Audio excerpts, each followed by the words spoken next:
아내를 모자로 착각한 남자, 올리버 섹스, 일부, 상실. 결손이란 용어는 신경학에서 매우 자주 사용되는 단어로 신경기능의 장애나 불능을 가리키는 말이다. 예를 들면 이 말은 말소리 상실, 언어 상실, 기억 상실, 시각 상실, 정체성 상실, 몸을 자유롭게 움직이는 기능의 상실, 그리고 그 밖에 많은 특정 기능 또는 능력의 결함이나 상실을 지칭할 때 쓰인다. 이러한 기능 장애들, 이것 역시 자주 사용되는 단어이다. 그것들 각각을 지칭하는 우리들만의 전문 용어들이 있다. 소리 못냄증, 운동성 실어증, 언어상실증, 읽기 언어상실증, 행위상실증, 인식불능증, 기억상실, 조화운동불능증 같은 것이 바로 그런 용어들이다. 이것들은 모두 질병이나 부상 혹은 발달장애로 인해 환자들이 특정 신경 혹은 정신 기능의 일부나 전부를 상실하는 것을 말한다. 뇌와 정신의 관계에 대한 과학적 연구는 1861년에 시작되었다. 당시 프랑스의 브로카가 뇌 자반구의 특정 부위에 손상이 생기면 그에 해당하는 특정한 장애, 즉 언어상실증이 반드시 뒤따른다는 것을 밝혀낸 것이다. 이러한 발견은 뇌내 신경학의 탄생으로 이어졌고 그 후 수십 년에 걸쳐 사람 뇌의 지도가 그려짐에 따라 언어, 지각 등의 능력은 각각 그에 해당하는 뇌의 특정 중추들이 관장한다는 사실이 밝혀졌다.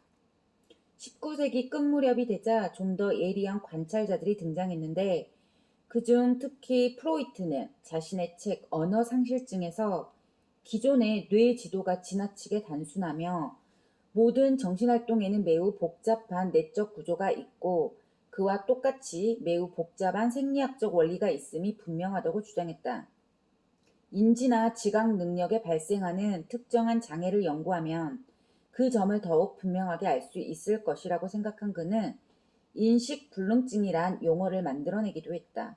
그는 언어상실증이나 인식불능증을 제대로 이해하려면 좀 더 새롭고 세련된 과학이 필요하다고 믿었다. 프로이트가 염두에 두었던 새로운 과학은 제2차 세계대전 기간에 러시아에서 모습을 드러냈다. A.R. 루리아 그리고 그의 부친 R.A. 루리아, 레온체프, 아노킨, 번스틴과 그 밖의 여러 과학자들이 힘을 합쳐 새로운 분야를 창조하고 그것에 신경심리학이란 이름을 붙인 것이다. 새로운 과학은 루리아의 일생에 걸친 연구에 힘입어 풍부한 결실을 낳았다. 그러나 혁명적인 중요성에 비해 신경심리학이 서유럽으로 전파되는 데는 오랜 시간이 걸렸다. 신경심리학은 인간의 상위 뇌피질 기능, 영업하는 1966년, 이러한 기념비적인 책 안에 체계적으로 집대성되었다. 또한 일종의 정기, 즉 병적학이라는 전혀 다른 방식으로 지워진 기억을 쫓는 남자, 영업하는 1972년에도 실렸다. 이 책들은 그 나름대로 거의 완벽하지만 루리아가 전혀 손을 못 댄 영역도 있었다.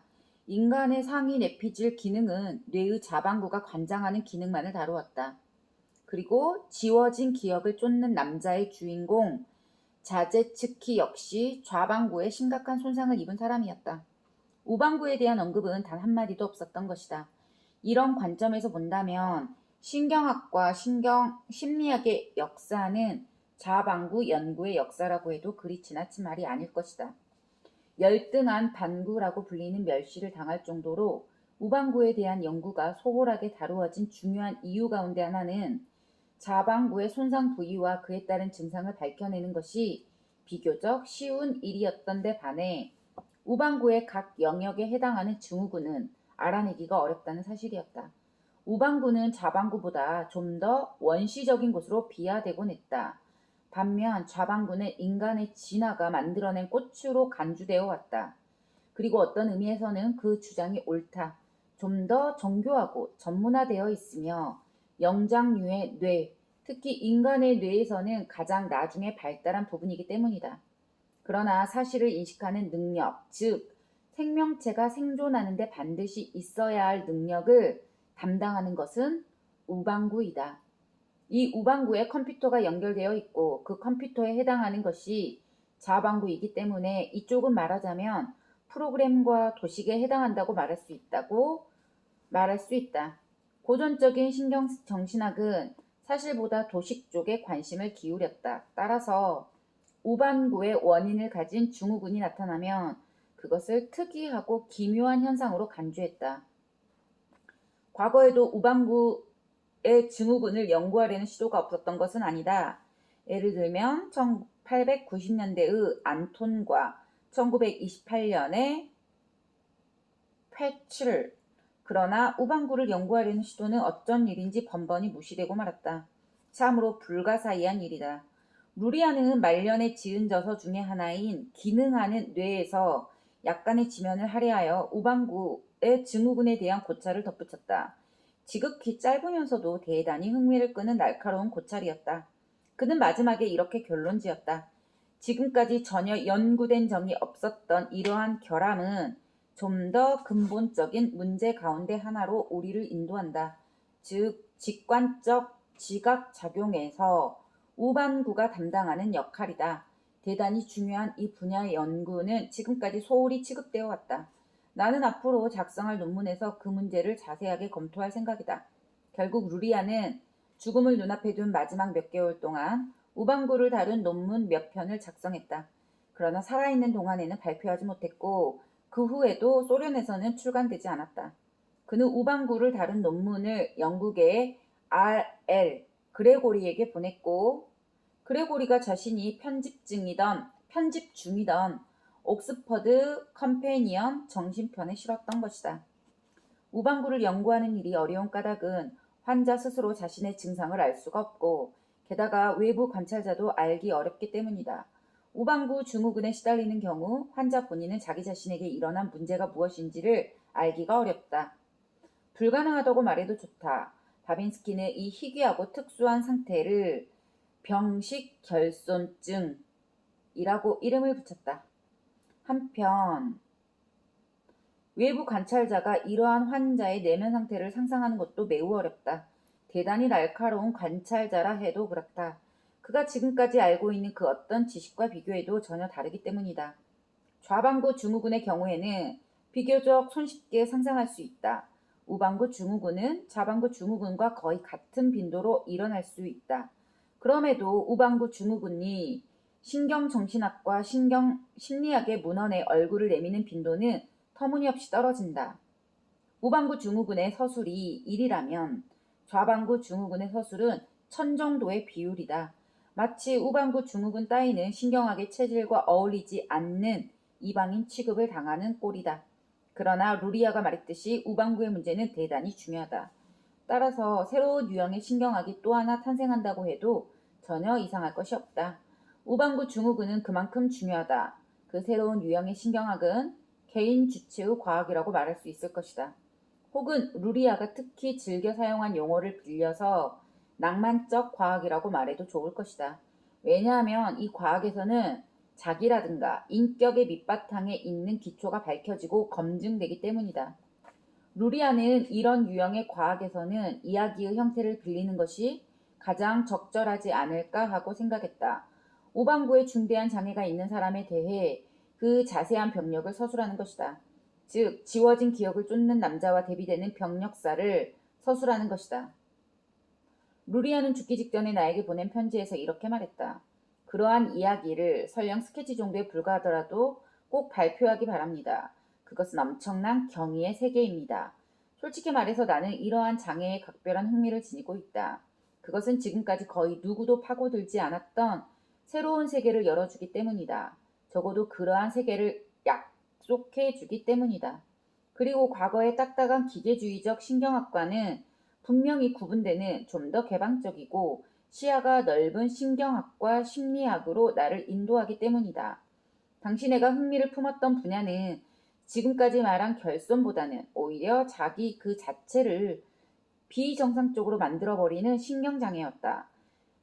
이러한 장애에는 여러 가지 종류가 있을 것이고 또한 기능의 결손이 아니라 기능의 과잉이 원인인 것도 있을 것이다. 그렇다면 이 두 가지를 일단 구분해서 별도로 생각하는 방법이 타당할지도 모른다. 그러나 먼저 이것만은 못 박아두고 싶다. 즉 병이란 결코 상실이나 과잉만이 아니다. 병에 걸린 생명체, 다시 말해서 개인은 항상 반발하고 다시 일어서고 원래대로 돌아가려고 하고 주체성을 지키려고 한다. 혹은 잃어버린 주체성을 되찾으려고 하고 아주 기묘한 수단을 동원하면서까지 반드시 반응한다. 이러한 수단을 조절하거나 유도하는 것은 분명히 신경 조직에 대해서는 과도한 요구일 수도 있겠지만 의사인 우리들의 기본적인 의무이다. 아이비 맥킨지는 이 점을 당당하게 서술했다. 도대체 병의 본질이라든가 새로운 병이란 것은 무엇을 뜻하는 말일까? 의사는 자연학자와는 달리 다양한 생명체들이 환경에 적응하는 방식을 이론화하는 것보다 단 하나의 생명체, 역경 속에서 자신의 주체성을 지키려고 애쓰는 하나의 개체, 즉 주체성을 지닌 한 인간의 마음을 둔다. 정신의학은 훨씬 오래전부터 이러한 역동적인 활동, 즉 수단과 결과가 아무리 기묘하더라도 정체성을 지키려고 하는 노력에 주의를 기울여 왔다. 특히 프로이트는 이 방면에 매우 심혈을 기울였다. 프로이트에 따르면 편집광의 망상이란 산산이 부서져 혼돈으로 변한 세계를 무언가에 의해 보상받고 다시 한번 재구축하는 노력의 결과라고 한다. 따라서 노력한다는 점이 중요하지 수단이 잘못되었다는 것은 전혀 중요하지 않다. 프로이트와 똑같은 견해를 아이비 맥킨지는 이렇게 피력했다. 파킨슨 증후군의 치료란 혼돈에서의 복구라고 말할 수 있다. 조화를 이루던 것이 무너지고 최초의 혼돈이 온다. 그것이 재활 지도를 통해 아직은 불안정한 토대 위에서 재통합되는 것이다. 깨어남은 어떤 하나의 병으로 인해 발생한 혼돈의 복구와 재통합을 묘사한 연구이다. 따라서 이 저작에 이어지는 연구는 하나가 아니라 다양한 병으로 인해 발생한 혼돈과 그것에서 빠져나오는 복구의 재통합이어야 한다. 제1부 상실에서 가장 중요한 것은 지극히 특수한 시각적 인식 불능증의 예, 즉 아내를 모자로 착각한 남자일 것이다. 나는 이것이 근본적으로 중요하다고 생각한다. 이러한 임상보고는 고전적인 신경학에서 공리처럼 믿어 의심치 않았던 고정관념에 대한 도전이다. 기존의 견해에 따르면 뇌의 손상은 그것이 어떠한 손상이든 추상적 범주적인 태도, 이것도 쿠르트 골드슈타인의 용어이다. 마비 상실시킨다. 이것이 마비 또는 상실된 인간에게 남는 것은 감정과 구체적 즉흥적인 태도뿐이라는 것이다. 1860년대의 휴링스 잭슨도 이와 거의 비슷한 견해를 밝혔다. 그러나 이 책에 실린 음악가 피 선생의 경우에는 정반대이다. 그는 감정, 구체성, 개인적인 것, 현실적인 것 모두를 잃어버리고 그렇다고는 해도 이것은 시각의 세계에 대해서뿐이지만 추상적 범주적인 것만을 부둥켜 안고 살며 극히 비상식적인 행동을 하곤 했던 것이다. 잭슨과 골드슈타인이 아직 이 사실을 안다면 과연 뭐라고 말할까? 나는 다음과 같은 장면을 이따금씩 상상한다. 그 두 사람에게 나의 환자 피를 진찰하게 한 다음에 이렇게 묻는 것이다. 자, 선생님, 어떻게 생각하십니까?